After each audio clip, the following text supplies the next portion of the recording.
International humanitarian law. Human rights லா வேற, humanitarian லா வேற.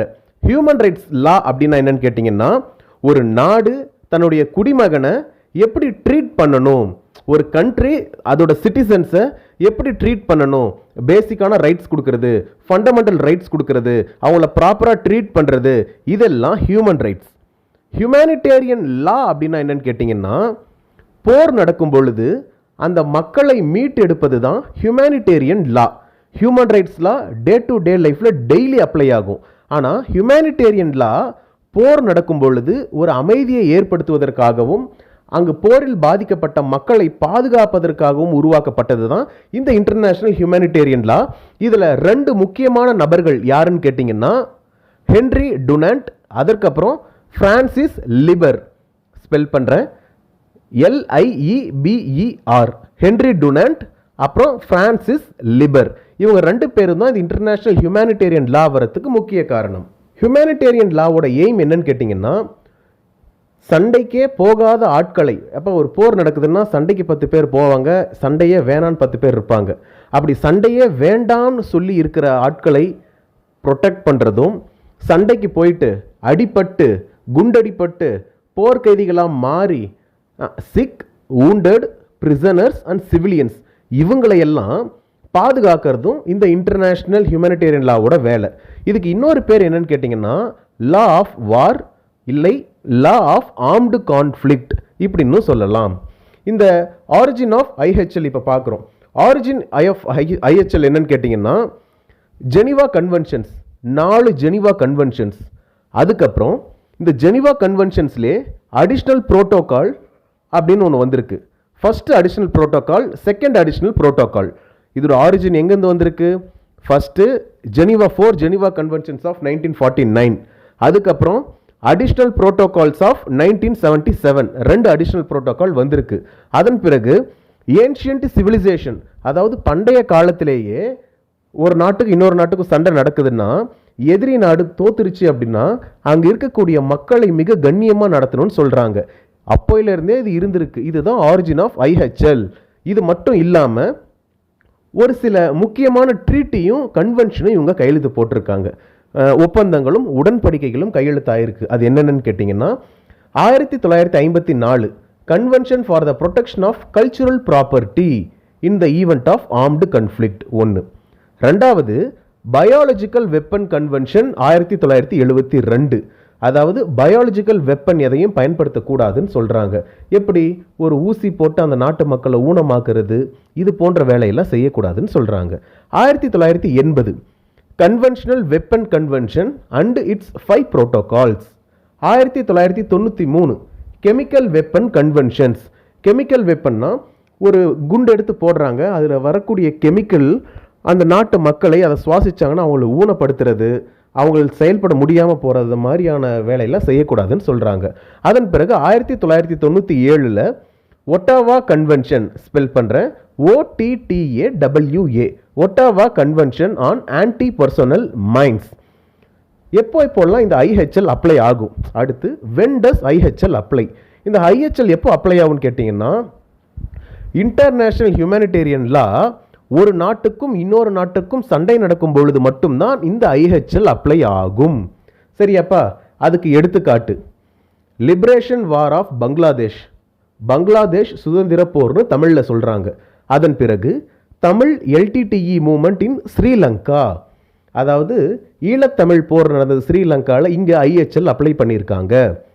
FSA versus Syrian government. FSA versus Syrian government அப்படின்னா free Syrian army. இவங்களும் அந்த Syrian கவர்மெண்ட்டுக்கு அகைன்ஸ்டாக போராடி இருக்காங்க. இந்த இடத்துல ஐஹெச்எல் அப்ளை பண்ணியிருக்காங்க. இன்டர்நேஷனல் ஆர்ம்டு கன்ஃப்ளிக்ட் அப்படின்றது ஒரு நாடு இன்னொரு நாடு கூட போராடுறது. அப்போது இந்த ஐஹெச்எல் அப்ளை ஆகும். இன்னொன்று என்னன்னு கேட்டிங்கன்னா, நான் இன்டர்நேஷனல் ஆர்ம்டு கன்ஃப்ளிக்ட் அப்படின்னா என்னென்னா, ஒரே நாட்டில் இருந்துக்கிட்டு அந்த அரசாங்கத்துக்கு எதிராக போராடுபவர்கள், அமைதி வழியில் போராட்டம் ஆர்ப்பாட்டம் பண்ணும்போதெல்லாம் ஐஹெச்எல் வராது. நீங்கள் பார்த்துருப்பீங்க, நிறைய கட்சிக்காரங்க போராட்டம் பண்ணுவாங்க, ஆர்ப்பாட்டம் பண்ணுவாங்க, சின்னதாக கலவரம் பண்ணுவாங்க. அப்போல்லாம் ஐஹெச்எல் அப்ளை ஆகாது. எங்கே அப்ளை ஆகும்னு கேட்டிங்கன்னா, துப்பாக்கி ஏந்தி அரசாங்கத்துக்கு எதிராக போராடுறது.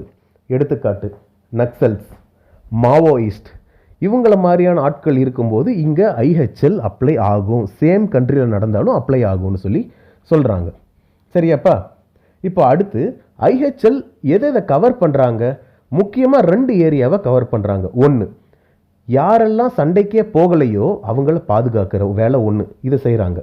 2வது, மிலிட்ரி டாக்டிக்ஸ், புது புது வெப்பனை வச்சு சண்டை போடுறாங்கல்ல, அந்த வெப்பனை ரெஸ்ட்ரிக்ட் பண்ணுறாங்க. அதாவது ரொம்ப குறைச்சலான வெப்பன்ஸை வச்சு சண்டை போடுங்க அப்படின்னு சொல்கிறது. இதில் மிலிட்ரி நெசசிட்டி, ஹியூமனிட்டின்னு 2 குறிப்பிடுறாங்க.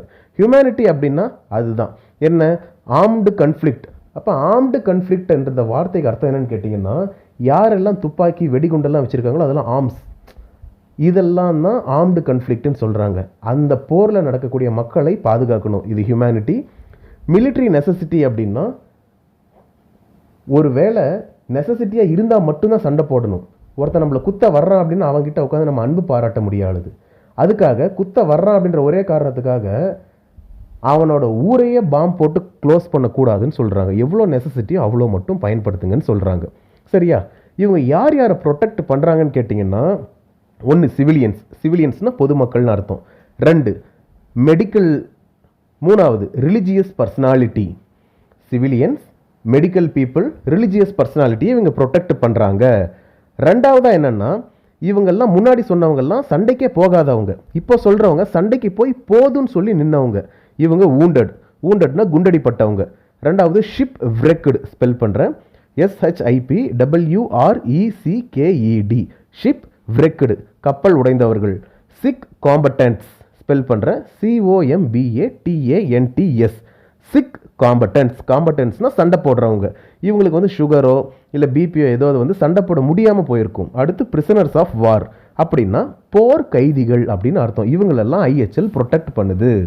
இவங்களை ப்ரொடெக்ட் பண்ணுறது மட்டும் இல்லாமல் இவங்களுக்கு தேவையான ஆம்புலன்ஸ் வசதி, ஹாஸ்பிட்டல் வசதி, மெடிக்கல் வசதி எல்லாம் கொடுக்குறாங்க. அது மட்டும் இல்லாமல் யாருக்காவது அடிபட்டுருச்சு அப்படின்னா அவங்க குணமாய் போகிற வரைக்கும் இவங்க அவங்கள பாதுகாக்கிறாங்க.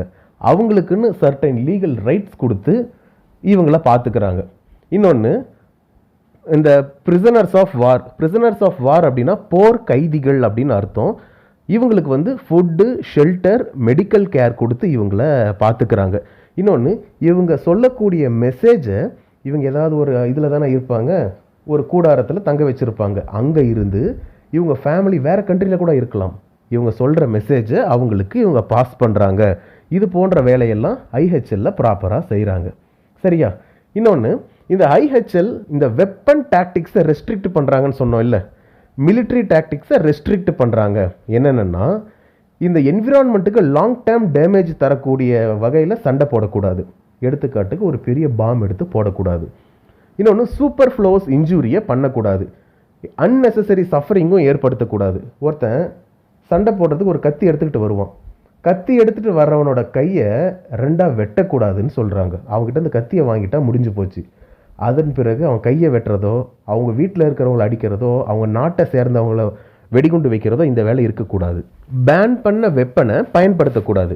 என்னென்ன வெப்பன் ஐஹெச்எல் பேன் பண்ணியிருக்காங்கன்னு கேட்டிங்கன்னா, இப்போ ஐஹெச்எல் அப்படின்னா இன்டர்நேஷ்னல் ஹியூமனிடேரியன் லா. சரியா? என்னென்ன வெப்பன்லாம் பேன் பண்ணியிருக்காங்கன்னா, வெப்பன் ஆஃப் மாஸ் டிஸ்ட்ரக்ஷன், 2வது கெமிக்கல் வெப்பன், 3வது பயாலஜிக்கல் வெப்பன், அதுக்கப்புறம் லேசர் வெப்பன். இந்த லேசர் வெப்பன்லாம் எதுக்காக பயன்படுத்துகிறாங்கன்னா, இதை நீங்கள் தெரிஞ்சுக்கோங்க.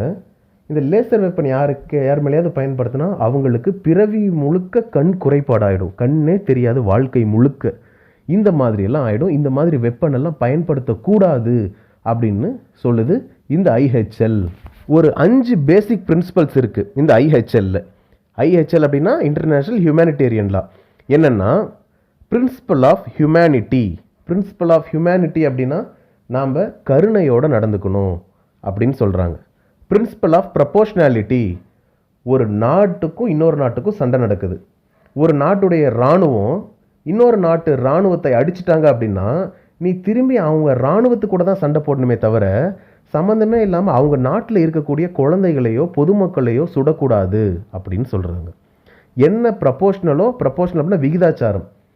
மிலிட்ரிக்காரங்களை அடித்தாங்களா அதே சரிசமமான ஆளை அடிங்க, பொதுமக்களை காயப்படுத்தாதீங்கன்றாங்க. பிரின்சிபல் ஆஃப் நெசசிட்டி அப்படின்னா கண்டிப்பாக ஒருத்தர் நம்மளை அடிக்க வர்றான்னா நாமளும் அவனை அடிக்கத்தான் செய்யணும். அதுக்காக ஒரு 10 பேர் அடிக்க வர்றாங்க அப்படின்னா இங்கேருந்து ஒரு 1000 பேர் கிளம்பி அவன் ஊரையே காலி பண்ணுறன்னு போகக்கூடாது. அந்த 10 பேரை களை பிடிங்கிட்டோம்னா பிரச்சனை தீரும்னா அந்த 10 பேரை மட்டும் அடிங்க. இதுதான் நெசசிட்டி. சரியாப்பா? அடுத்து infliction of unnecessary suffering. Prohibition on the infliction of unnecessary suffering. இது என்னென்னா, தேவையில்லாமல் மனுஷங்களை சஃபர் பண்ணக்கூடாது. தேவையில்லாத ஆயுதத்தை பயன்படுத்தக்கூடாது. லிமிட்டான ஆயுதத்தை பயன்படுத்துங்க. தேவையில்லாமல் மனுஷங்க கஷ்டப்படுற அளவுக்கு நடந்துக்காதீங்கன்னு சொல்கிறாங்க. அடுத்து prohibition of attacks against those hors de combat. Spell பண்ணுறேன். HORS space DE space COMBAT combat. அப்படின்னா என்னென்னா, ஒரு சோல்ஜர் இருக்கிறாரு, அவர் துப்பாக்கி வச்சு சுட்டுக்கிட்டு இருக்காரு. நீங்கள் சுட்டு அவருடைய கையிலேருந்து துப்பாக்கி கீழே விழுந்துருச்சு அப்படின்னா இப்போ பிரச்சனையே கிடையாது, அவரால் உங்களை சுட முடியாது. அப்போது அந்த மனுஷனை நாம் தூக்கி பாதுகாக்கணுமே தவிர, இப்போ அந்த ஆள்கிட்ட துப்பாக்கியும் போயிடுச்சு, வெறும் நிராயுதபாணியாக இருக்கிறவனை இப்போ சுடுங்க அப்படின்னு சொல்லி டக்குன்னு அவனை சுட்டு காலி பண்ணக்கூடாதுன்னு சொல்கிறாங்க. இந்த ஹியூமனிடேரியன் லாவில் 2 லா இருக்குது. ஒன்று ட்ரீட்டி லா, இன்னொன்று இன்டர்நேஷ்னல் ஹியூமனிடேரியன் லா. இந்த ட்ரீட்டி லா அப்படின்றது என்னன்னு கேட்டிங்கன்னா, ஹேக் லா, ஜெனிவா லா.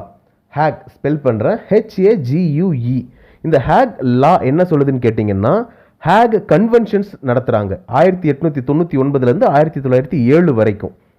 இந்த கன்வென்ஷன்ஸ்லையும் இந்த ஹேக் லாலையும் என்ன சொல்கிறாங்கன்னா, ஆர்மிஸை எப்படி ட்ரீட் பண்ணுன்னு சொல்கிறாங்க. எதிரியோடைய ஆர்மியை எப்படி ட்ரீட் பண்ணுன்னு சொல்கிறாங்க. ஒன்று.